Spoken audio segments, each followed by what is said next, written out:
If your boss gets your best, your clients get your patience, and your team gets your focus, and your kids and wife get whatever's left over at 8:30 p.m., this video is for you. You're not a deadbeat, you're not sitting on the sofa all day. You're probably doing well on paper, promotions, respected at work, and yet your wife is resentful, your kids are distant or wild, and home feels more like a refueling station than a place of peace. So today, I want to show you, as a Catholic husband, what's actually going wrong there. This isn't work is bad and family is good. That's too simplistic. This is about how, in Thomistic terms, your order of charity and justice has become inverted, and how to reorder work and home so your family does not live on your leftovers. So stay with me, because at the end, I'll give you a simple weekly examine that you can do to check whether your job is serving your family or your family is being sacrificed to your job. Now, there's no fancy visuals or anything on my videos. They're designed for you to listen to while you're getting on with the many things you have to do during your day. So relax, take this in. Here's a story about a guy who is a combination of many men that I've worked with. I'm going to call him James, and he is a successful but resented husband. So let me put together how his story goes. He earns close to 200K, super hardworking, very successful, and he's in his mid 40s. He has a couple of kids, and they're practicing Catholics. They regularly go to Mass, and he tells me something like this: "Well, I'm killing myself to provide. My wife doesn't work. My kids go to a good school. We live in a safe area, and yet she's so cold. It's always, you're never here. You don't help. We're not a team. It feels so unfair because I'm doing all this for them." So his day goes something like this. He's out of the door by around 7:30 in the morning, and he's back around 7:30 in the evening, sometimes later. On the drive home, he tries to decompress, maybe listens to a podcast, but still, when he walks in the door, he feels pretty brain fried. His kids are loud, his wife is frazzled from the day. So he does the bare minimum, a few jokes, 10 minutes of checking in, how was your day? Then it's dinner, then maybe some more phone scrolling, then a bit of Netflix, then bed, and then repeat. On the weekends, yeah, he's physically there more, but mentally, he's still at work or just in recovery mode from work. And from her point of view, and also how the kids see things, work gets him at his most focused and energetic. But they get him tired, irritable, distracted. Every request for help feels like one more thing added to a man who's already at his limit. And so resentment slowly builds. Now, the church does not say you should neglect work. Providing materially for your family is a serious obligation in justice. But in the order of charity, your wife and children are not extras after work. They are central. So in Thomistic terms, after God and your own soul, your spouse is highest among created persons, one flesh with you. And your children share in the common good of the family, so they come just beneath your spouse. Your job, even a demanding one, is there to serve that common good. Now, when the job devours your mental and emotional energy, so there's nothing really left for your home, you have moved towards disorder. St. Philip Neri has a great line about this. Men are generally the carpenters of their own crosses. And many high-performing men are carrying a cross partly of their own making. They say yes to every project to feel important. They stay late to avoid the chaos they're creating at home. And they hide in, I have to provide, to avoid the emotional labor of fatherhood and headship. Now, that's not just bad time management. That's actually a failure in justice and ordered charity at home. So let me pause you here and ask a hard question.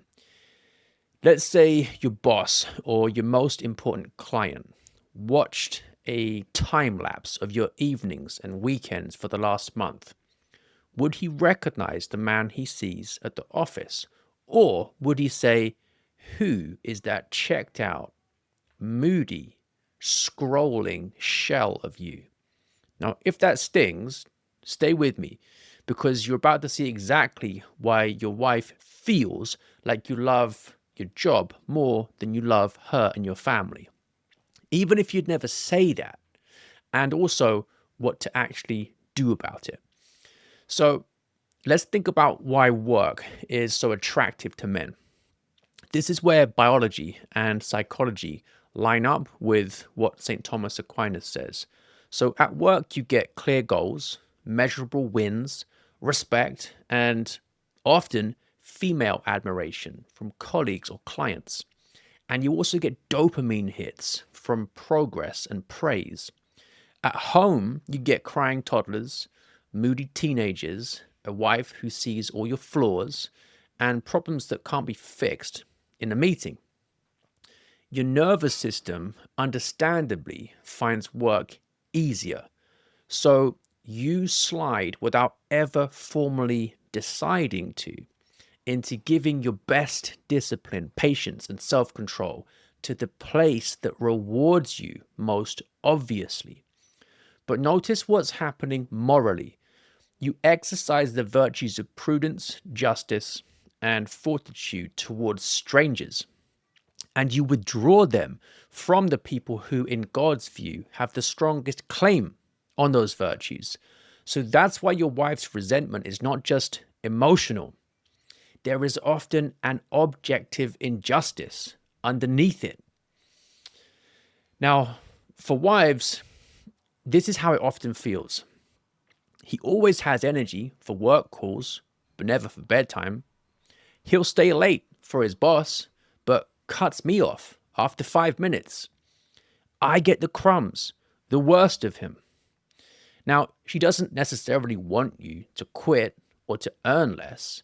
She wants to feel emotionally prioritized, not just funded, right? You're not a walking wallet. She wants to feel that your strength shows up for the home, not just the office. And kids pick up on it too. Dad's eyes are always on his phone. Dad is always tired. Dad shouts most at the people he lives with. So long term, children in high conflict or high absence homes show elevated stress markers, chronic anxiety, hypervigilance, acting out. You can give them every material advantage, yet still raise them in an atmosphere of tension and emotional scarcity, emotional poverty. Now, from a Catholic point of view, that means the common good of the family is being sacrificed to a lesser good, the career. So what do you do practically if you recognize yourself here? First, confess the real sin, not just busyness. In confession, be concrete. I have chosen work comfort over the harder work of fatherhood. I have withheld my patience from my wife and kids. I have let my phone and exhaustion become excuses. This is not about scruples. It's about naming the injustices cleanly. Next, you put hard boundaries around work. You can't always control emergencies, but most high-earning men have more control than they admit. So some examples. You can set a firm no new meetings after X time rule. You can have 1 or 2 evenings a week where there's no laptop, no email, and no extra calls. And you can also have a personal rule that your phone stays locked away in your study after you arrive home. Now, you might feel twitchy at first, but that's just your old habits screaming. In Thomistic language, you are training new contrary habits. Next, you can design a first 30 minutes at home ritual. This is where you consciously choose to give your family your first energy, not your scraps. For example, before you walk in, sit in the car and pray, Lord, I'm going into my primary vocation now. Give me strength. Walk in, Put your phone away, greet your wife and each child with eye contact and a warm tone.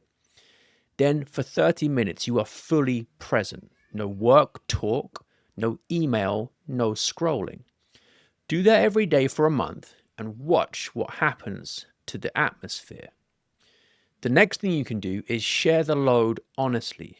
If you're truly at capacity, part of headship is saying, we can't sustain this lifestyle and the family piece we say we want. So that might mean saying no to extra projects that aren't essential, rethinking schools, activities, or spending, or even a longer term change of role. Casti Kanubi says that if the husband neglects his duty, the wife is forced to step into his place. So if you keep choosing the job over the home, don't be surprised if she starts acting like the head of the home because you are forcing her into that position. Now, here's the examine that I promised. Once a week, maybe Sunday night, sit quietly and ask yourself, where did my job get my best this week? Where did my wife and kids get my leftovers? Did I give more patience to clients than to my family? Did I hide in work to avoid hard conversations or tasks at home? What one concrete adjustment will I make this week? So write it down, bring it to confession if needed, and then repeat. So if this video has resonated with you, you're not alone. Many men in your situation are exhausted, resentful, and quietly ashamed that their families, although financially well provided for, are really living on scraps in terms of the most important kind of providing that a man has a duty to give. So inside our patriarchy.com coaching community, we work this all out in detail. How to set boundaries at work without blowing up your career. How to order your lifestyle so you're not enslaved to your own success. And how to rebuild trust at home when you've been absent or half present for years or sometimes decades. You also get other men around you who are fighting the same battle as you, so you can learn from their experience and their success, and you don't have to fight it alone. Now, if you're serious about becoming the head of your family in a way that they can actually feel your presence and leadership, go to patriarchy.com/start and join us. That's for guys who want more help with the next step. Otherwise, obviously, this video is here to help you too. So 2 things before you click away. In the comments, just describe something in this video that's hit you, a pattern of behavior. And then also, let us know one concrete change you're going to make. How are you going to improve things? This will give other guys watching some ideas, and send this to anybody you think might benefit from it. So remember, you're not just a man who happens to have a job. You're a Catholic husband and father, and your job is there to serve your family. Your authority is not measured by your salary. It's measured by whether your wife and children experience you as a man whose strength shows up for them.